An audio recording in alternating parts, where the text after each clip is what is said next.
একটা মানুষকে খেতে দিয়ে কিভাবে মানুষ এইভাবে মেরে ফেলতে পারে। আর তোদের যদি ইচ্ছেই হয় মেরে ফেললি অমানুষের মতো মেরে ফেললি একটা মানুষকে, মেরে ফেল। কত সহজ উপায় মানুষকে মারা যায়।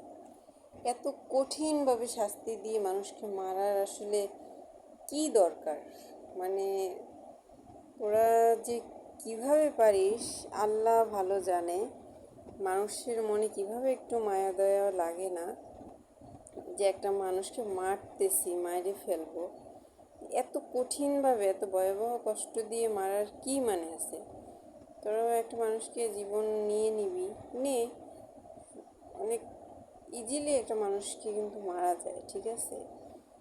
কিন্তু এরকম ভয়াবহভাবে কঠিন শাস্তি দিয়ে মানে তিলে তিলে মেরে ফেলার আসলে মানেটা কি? এত কষ্ট দিয়ে আবার তাকে মারার আগে